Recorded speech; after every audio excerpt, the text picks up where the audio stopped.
स्वागत है आपका आपकी नाइट कैप्सूल क्लास में। जैसा कि आपको पता है, इस क्लास में हम लोग एनाटॉमी से रिलेटेड क्वेश्चन सॉल्व करते हैं और ये क्वेश्चन ऑब्जेक्टिव टाइप के होते हैं। तो जैसा कि हम लोगों ने 132 तक क्वेश्चन सॉल्व किया था और प्रीवियस वीडियो में नाइट कैप्सूल क्लास में उसमें हमने पूछा था कि गोनियोमीटर क्या मेजर करता है। तो गोनियोमीटर फ्लेक्सिबिलिटी मेजर करता है। ठीक है, फ्लेक्सिबिलिटी मापने के लिए हम लोग गोनियोमीटर का यूज़ करते हैं।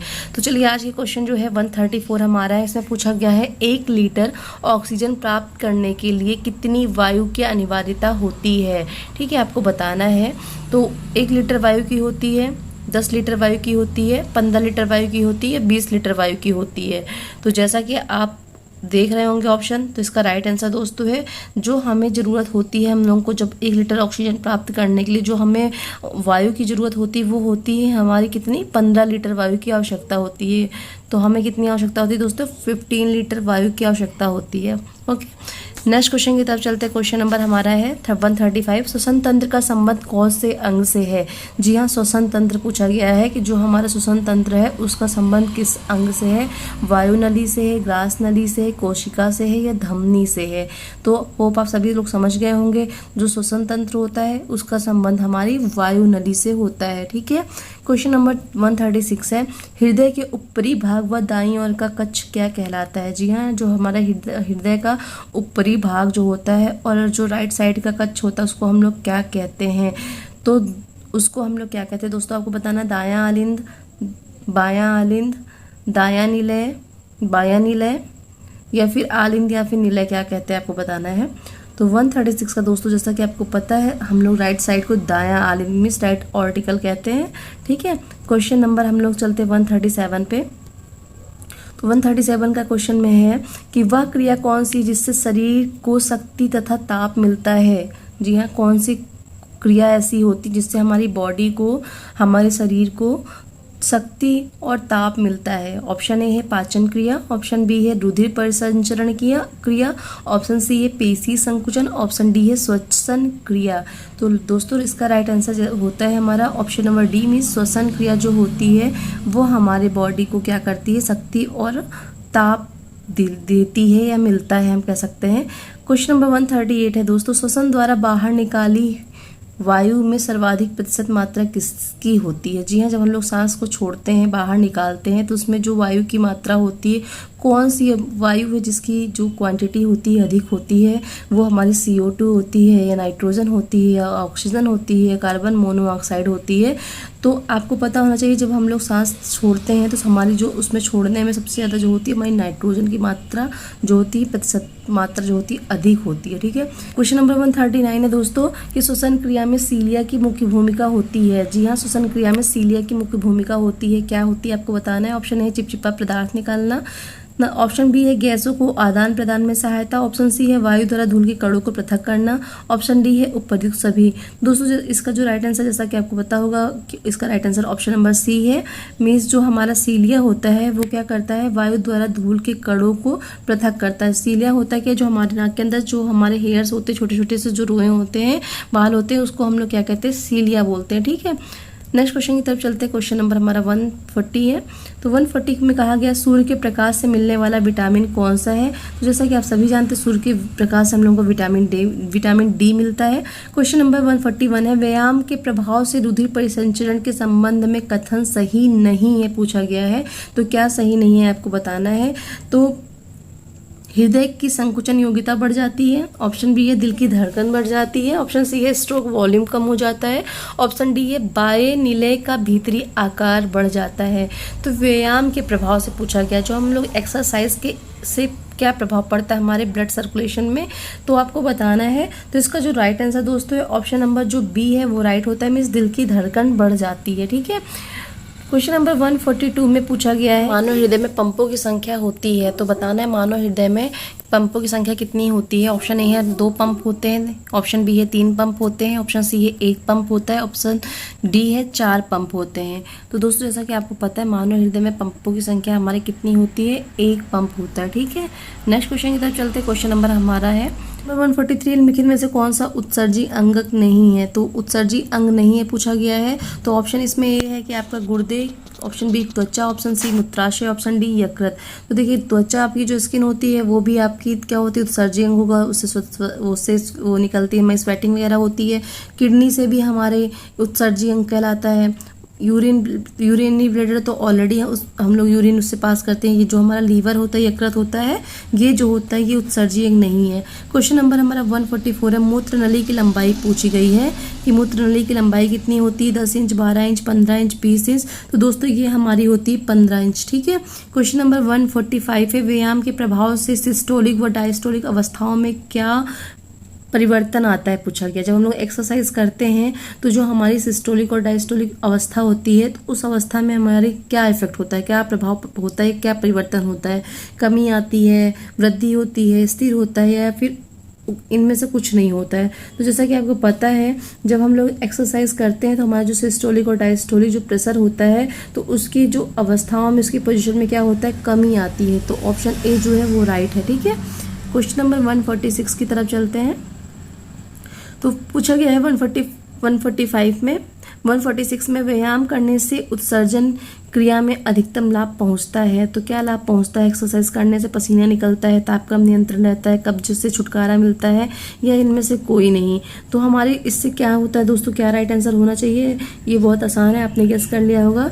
तो इससे दोस्तों हमारा क्या होता है कि हमें किससे छुटकारा मिलता है, क्योंकि यहाँ पे क्या पूछा गया, कब्ज से छुटकारा मिलता है। क्वेश्चन में पूछा गया उत्सर्जन क्रिया पे अधिकतम लाभ पहुंचता है। तो उत्सर्जन क्रिया पे हमें क्या लाभ पहुंचेगा, कब्ज से छुटकारा मिलेगा एक्सरसाइज के द्वारा। ठीक है। एक्सरसाइज जब हम करेंगे तो हमें क्या होगा, हमारी जो उत्सर्जन तंत्र है उस पर हमें क्या प्रभाव होगा, उससे क्या लाभ होगा, तो हमें जो है कब्ज से छुटकारा मिलेगा। नेक्स्ट क्वेश्चन 147 है। 147 में उत्सर्जन क्रिया में शरीर के से बाहर निकलने वाले पदार्थ को क्या कहते हैं? जी हाँ, तो उत्सर्जन जो प्रोसेस होती है तो उसमें मीन्स हम लोग जो शरीर से जो बाहर निकलने वाले पदार्थ को हम लोग क्या कहते हैं? ऑप्शन ए है मलमूत्र कहते हैं, ऑप्शन बी है विषैली गैसें कहते हैं, ऑप्शन सी मलमूत्र एवं कार्बन डाइऑक्साइड, ऑप्शन डी है नाइट्रोजन।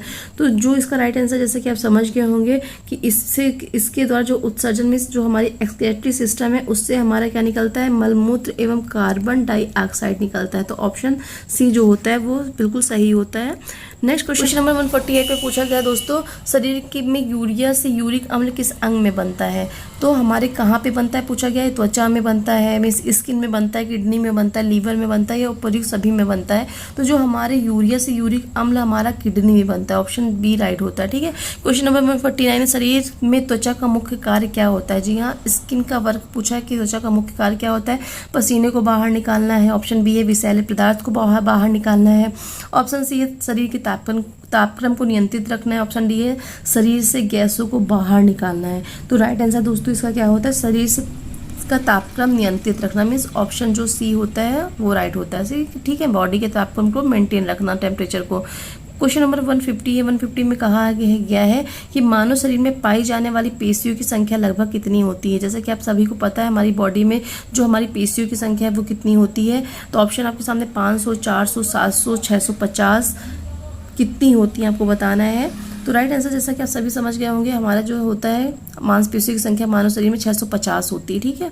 क्वेश्चन हमारा नेक्स्ट है। नेक्स्ट क्वेश्चन में पूछा गया है कि 151 में पूछा गया है दोस्तों कि अंग संचालन के अंतर्गत अध्ययन किया जाता है।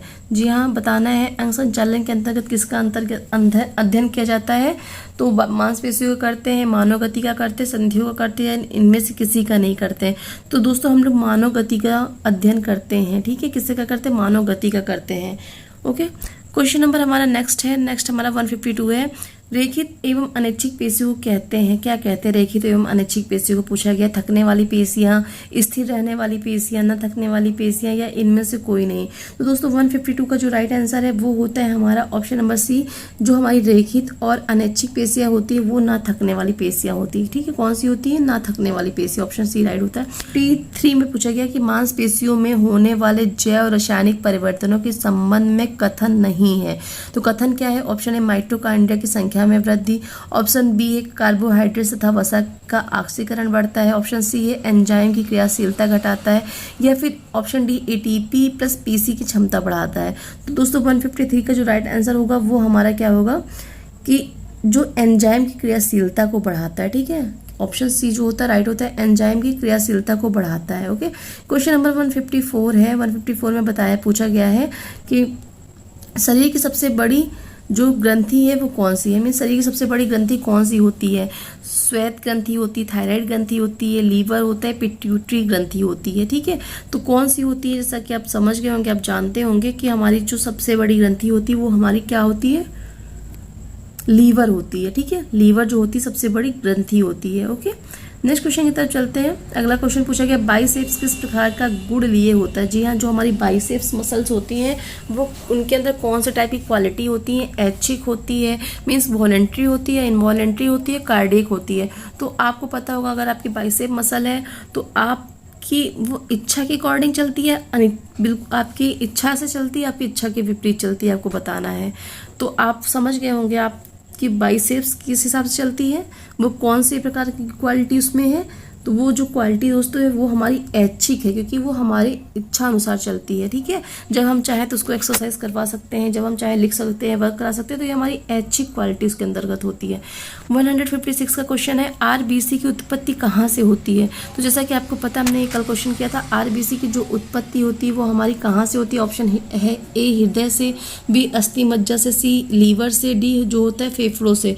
तो जैसा कि कल हमने बताया था आपको कि कहाँ से होता है, जो आरबीसी होता है दोस्तों वो हमारी बोन मैरो से, मीन्स अस्थि मज्जा से बनती है, अस्थि मज्जा में बनती है। क्वेश्चन नंबर 157 है रक्त में फाइब्रोजिन का कार्य होता है। जी हाँ, फाइब्रोजिन का क्या कार्य होता है ब्लड में बताना है। ऑप्शन ए रुधिर को पतला करता है, रक्त की उत्पत्ति करना होता है। ऑप्शन सी रुधिर को थक्का जमाता है, या उपर्युक्त सभी है। तो दोस्तों आपको पता है होगा कि जो हमारा ये रक्त में जो फाइब्रोजिन का काम होता है वो क्या करता है, शरीर में थक्का बनाने का काम करता है, ठीक है। ब्लड को क्लॉटिंग में थक्का बनाने का काम करता है, ठीक है। नेक्स्ट क्वेश्चन हमारा है, क्वेश्चन नंबर हमारा 158 है। 58 में पूछा गया थकान के लिए जिम्मेदार अम्ल होता है सल्फ्यूरिक अम्ल, हाइड्रोक्लोरिक अम्ल, कार्बोलिक अम्ल या लैक्टिक अम्ल। जैसे सभी जानते हैं लैक्टिक अम्ल के जमने से हमारी बॉडी में थकान की अवस्था आती है। ओके, क्वेश्चन नंबर 59 मांसपेशियों का अध्ययन कहलाता है। ये क्वेश्चन भी हमने कल सॉल्व किया था। मांसपेशियों का अध्ययन हमारा मायोलॉजी कहलाता है, ठीक है। और हमारा जो डेल्टॉइड मांसपेशी किस आकार की होती है पूछा गया, गोलाकार, पंखाकार, त्रिकोणाकार। तो किस प्रकार की होती है दोस्तों, तो डेल्टॉइड मांसपेशी जो हमारी होती है दोस्तों वो त्रिकोणाकार की होती है, ठीक है। तो नेक्स्ट क्वेश्चन, ये हमारा आज का लास्ट क्वेश्चन था दोस्तों। ये सारे क्वेश्चन यहीं पे कंप्लीट होते हैं।